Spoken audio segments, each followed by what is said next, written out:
दोस्तों आज मैं आपको चंडीगढ़ से मनाली का पूरा बजट प्लान ट्रिप बताने वाला हूं जो मैं खुद करके आया हूं। आपको कौन सी बस लेनी है और क्या गलती आपको नहीं करनी है और मॉल रोड के खर्च क्या है, आपको अंदर की जानकारी की तरह पूरी बातें बताने वाला हूं। तो वीडियो को स्किप मत करना, नहीं तो आप आधी जानकारी लेके जाओगे वहां पे और पैसा ज़्यादा खर्च कर दोगे। ध्यान रखना, क्योंकि मैं बजटली आपको बताने वाला हूं कि आप कम बजट में कैसे पूरा मनाली घूम लोगे बहुत ही अच्छे से। सबसे पहले आपको ISBT सेक्टर 43 में जाना है। वहाँ पर बस मिलती है IRTC की, जो 40 से 45 मिनट पर चलती है। उसका किराया 500 से लेके 650 रुपये तक होता है। और वहाँ पे वोल्वो भी चलती है, लेकिन आपको वोल्वो बिल्कुल भी नहीं लेनी है क्योंकि उसकी ज़रूरत आपको नहीं है। वो किराया आपको कम से कम 1400 से प्लस प्लस ही आपको किराया बताएंगे वहाँ पे। तो आपको लेना है बस।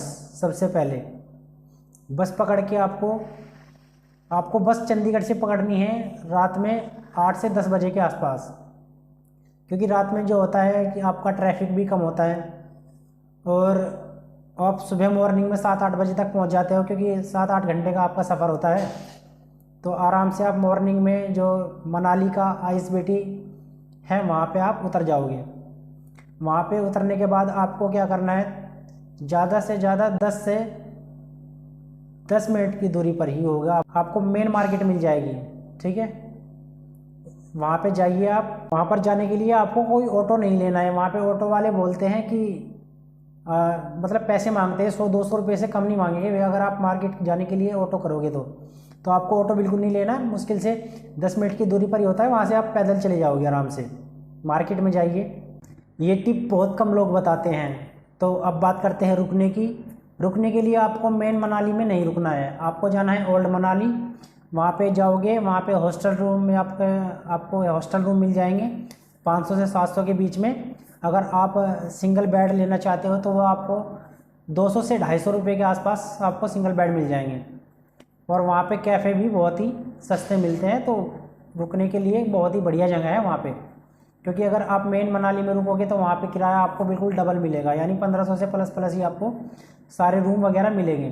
तो आपको कहाँ रुकना है, ओल्ड मनाली में आपको जाके रुकना है। ठीक है, अब बात करते हैं आपके खाने की। खाने में आपका सबसे बेस्ट ओल्ड मनाली ही है, जहाँ पे आप रुकोगे वहीं पे ढाबे होते हैं। वहाँ पे आपको अगर आप मॉर्निंग में नाश्ता करोगे तो वो आपको 60 से 70 रुपये के आसपास हो जाएगा आपका। और अब खाना खाओगे तो प्लेट आपको 100 से 120 रुपये के आसपास मिल जाएगी। अगर आप मैगी वगैरह भी लेना चाहोगे तो वो 40 से 50 रुपये में आपको मैगी मिल जाएगी। ठीक है, अगर आप चाय पीना चाहते हो तो चाय आपको 10 से 15 रुपये के आसपास मिल जाएगी। तो अगर आप यही चीज़ें मेन मनाली में जाके लोगे तो आपको बहुत ही महंगा पड़ जाएगा, बहुत ही कॉस्टली पड़ेगा।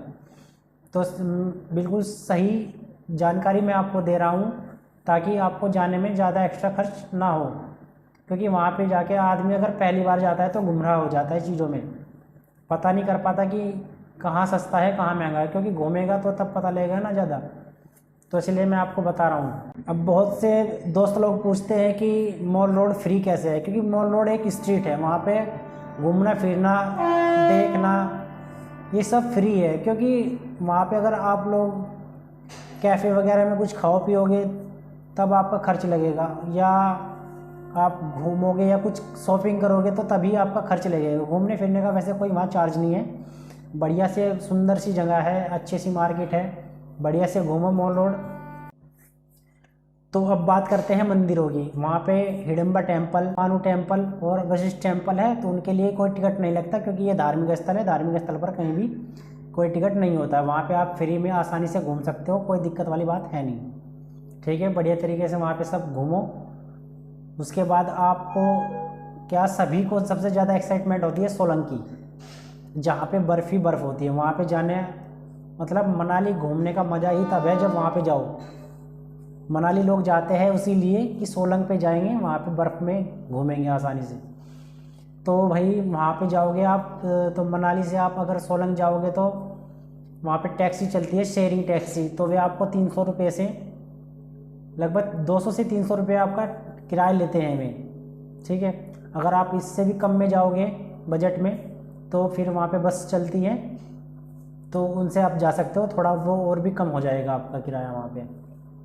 ठीक है।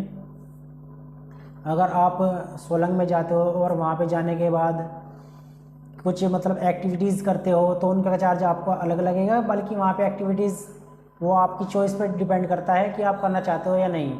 वहाँ पे कोई भी एक्टिविटीज़ आपको 1500 रुपये से कम में नहीं होगी।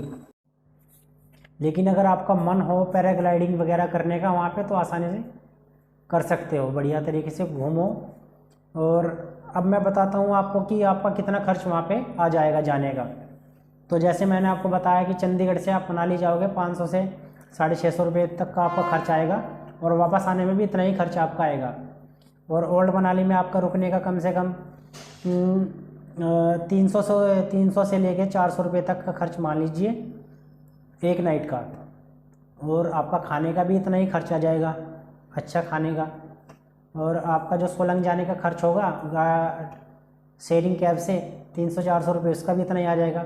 तो टोटल मिला के आपका यानी कि 2000 से लेकर 2500 रुपये में आपका एक बंदे का एक दिन की ट्रिप हो जाएगी बहुत अच्छे से मनाली जाने के लिए। ठीक है। तो दोस्तों ये था मेरा मनाली फ्रेंडली बजट ब्रेकडाउन, जो प्रैक्टिकली भी है और पॉकेट फ्रेंडली भी। तो दोस्तों अगर आपको ये वीडियो पसंद आई हो तो वीडियो को लाइक करें, शेयर करें अपने उन दोस्तों के साथ जिनके साथ आप मनाली घूमना चाहते हो। और अगर मेरे चैनल पर नए हों तो मेरे चैनल को सब्सक्राइब करें, और मुझे कमेंट में बताएं कि आप कहाँ पर घूमना चाहते हो, ताकि मैं वहाँ पर जाऊँ और वहाँ के बारे में आपको जानकारी दूँ, और कम से कम बजट में आपको वहाँ पर जाने के लिए बताऊँ कि आप कैसे वहाँ पे जा सकते हो और कहाँ पे रुकोगे, कैसे क्या करना है। ठीक है। जहाँ पे भी आप जाना चाहते हो मुझे कमेंट में बता देना, मैं कोशिश करूँगा कि वहाँ जाऊँ और वहाँ के बारे में पता करके आप लोगों को बताऊँ। थैंक यू दोस्तों।